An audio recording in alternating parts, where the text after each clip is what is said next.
Agri sa agrikultura, maunlad na buhay masagana. Mula sa Bulacan, dumayo naman tayo ngayon sa Bukidnon, kung saan isang magsasaka si Mang Crisanto Boyet Varias. Isa siya sa lumalaking bilang ng mga sumubok na ng masinag organic liquid fertilizer at umani ng positibong resulta mula dito.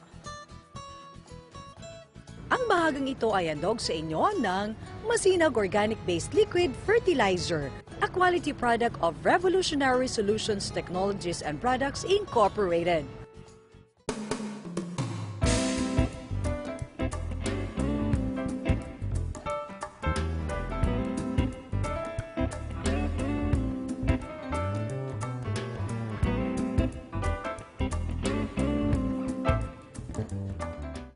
May 14 na ektaryang maisan si Mang Boyet. Dito sinubukan niyang magtanim ng iba't ibang varieties ng mais at gumamit rin ng iba't ibang pataba. Isa ang Masinag Organic Liquid Fertilizer sa mga nasubukan niya. Para pagtibayin ang natuklasang bentahe ng masinag, ginamit na ito sa buong maisan.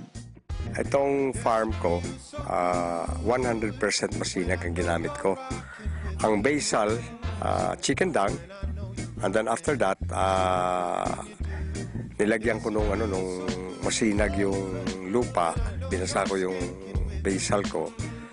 Tapos naghintay ako ng siguro mga 1 linggo yun, lumabas yung mais, nag-germinate, in-applyan ko ng masinag uli. And then, the 10 to 14 days, apply na naman. 10 to 14 days naman, thereafter, apply na naman. I applied it about 4 times. And then, wait for it to, hanggang sa mag-harvest ako. Dahil nagtagal ang tag-init, hindi kaagad lumaki ang tanim na mais ni Mang Boyet.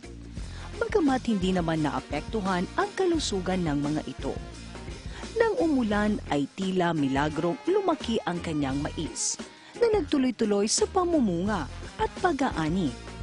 Nang tanungin siya kung ano ang kaibahan ng tradisyonal na fertilizer sa organikong pataba, ito ang naging sagot ni Mang Boy. Walang problema sa tubo. Tumubo nga. Pareha ng tubo ngayon. Very healthy. I got a good harvest.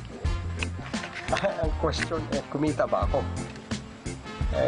Lugi ako dahil dun sa nilagay ko na fertilizer na napakamahal. Masinag, comparing to the commercial fertilizer, organic pa ang masinag. Kayo na lang mag-compute, napakababa talaga. Sa paglaki ng kanyang ani, nangangailangan siya ng karagdagang trabahador sa kanyang maisan na nakadagdag sa kanyang gastusin. Pero para kay Mang Boyet, hindi ito maituturing na masakit sa bulsa. Pumupunta sa tao yung pera hindi dun sa chemical company. Dahil sa mga positibong katangian ng masinag, dito na nanatili si Mang Boyet. Nakita ko na kung ano maganda, hindi ito na nga nagagamitin ko. Sa mga hindi pa nakikilala ang mga benepisyong hatid ng masinag, isa lamang ang mensahe ni Mang Boyet. Ang dami hindi naniwala di subukan nyo lang muna para makapaniwala kayo.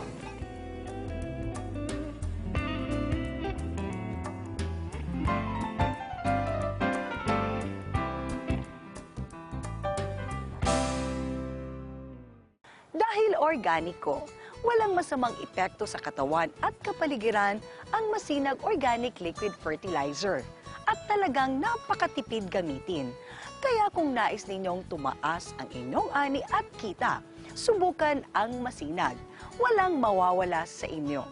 Sa aming pagpapatuloy, ang istorya ng isang Carabao racer sa San Ildefonso. Dito lamang sa Agrikultura, etc. Agrikultura ang susi sa kaunlaran. Agrikultura masaganang pamayanan.